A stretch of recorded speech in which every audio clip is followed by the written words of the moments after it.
A Mark. Now, this guy's actually just called himself a Mark. Hey, Mark. Hey, Mark.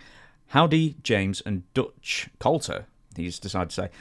Curious, do you have any interesting stories about Nick Bockwinkle? And where do you rank him in the pantheon of legendary wrestling champions?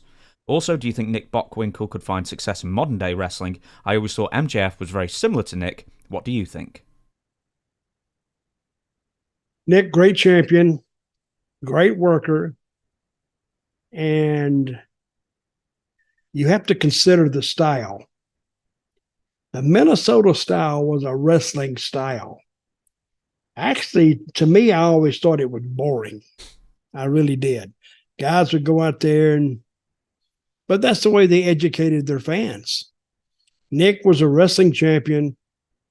Bobby Heenan was actually very entertaining. He was probably the best. He was the most entertaining on the show. And Nick, could he get over today? Yeah, he probably could get over today. Nick was a pretty good sized guy, great talker. But it's according to how they present him. It's like anything else. It's according to how they present him, who his opponents are, what they did with him. A lot of things go into that. Can so-and-so get over? Hell, big, fat, oily guy could get over for a while if you just did the right thing with him, but not for long term. And I don't rate Nick Bockwinkle up there with that lion Ric Flair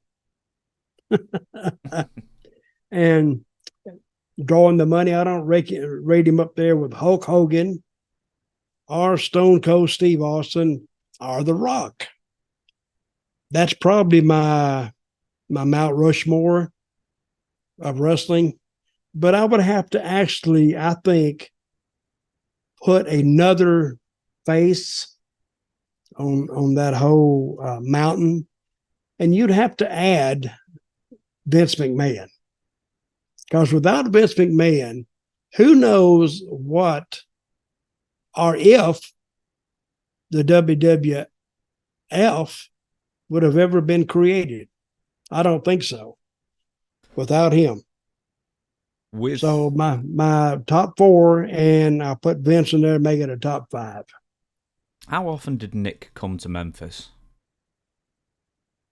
He would come once a year, maybe.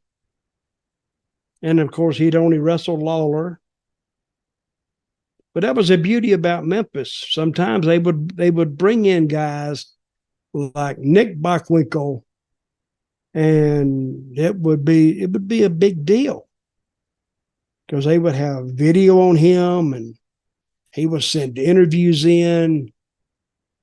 And why it drew is because they made it appear important, because he was the AWA champion.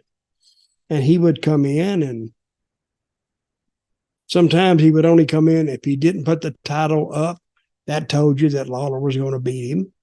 When he put the title up, no, Lawler would lose by a Jimmy Hart interference. So, but he would also bring in Terry Funk, Dory Funk, and he would bring in stars or other talent from other territories that you would never see in Memphis full time. So this was your chance to see them. And then he would come in on Memphis on a Monday. And then the next week he would come back to Memphis for a rematch. But he would also end up going to Louisville, Evansville, and maybe Nashville or Lexington, Kentucky. Those were the big towns, drawing towns in the territory, and he'd make an appearance there. So one time I went to Lexington, Kentucky, and I can't remember what the main event was. And it's Rupp Arena in Lexington, Kentucky. And they built it's 20,000 seats.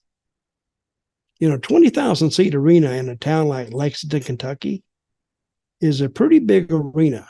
But they did it because They had a basketball team that used to be in the top 4 every year almost. So they would fill that Rupp Arena up. Basketball was huge, huge in Kentucky. So we would go in there once a month, and we wouldn't put 20,000 people in there, but they would section it off. We would have half arena, but it would be full. It'd probably be 10,000 people in there, and very, very loud. You know, some arenas are just loud because of the fans. They love wrestling there, and it was a great place, a great place to have a wrestling match. So, was Nick a guaranteed sellout when he came in? He wasn't a guaranteed sellout, but he was a guaranteed really, really good house. And he only probably worked with Lawler and maybe Handsome Jimmy. He may have done that, but he was always good for a good house against a good opponent. Was the AWA World Title scene as important as the NWA World Title in the Tennessee area? I don't think they used the NWA World Title. Well, that's sort of what I'm getting at. I mean, they really did. They had Ric Flair in once as NWA champion, then he never came back. But I mean, people got the magazines. They would have known what the NWA title was. But as far as that goes, was the AWA title held in as high esteem as the NWA or WWF at the time? You know, James, I never actually went out and I know. I put a questionnaire out. Who do you think is more important, AWA or NWA? I think it was a title match, and they didn't see Bockwinkle that much, and he presented himself well. I think Flair, the NWA title, meant more because you could get that, Channel 17 feed all across the country. So the NWA title had more advertising behind it, more push behind it than anything else. So I would have to say no.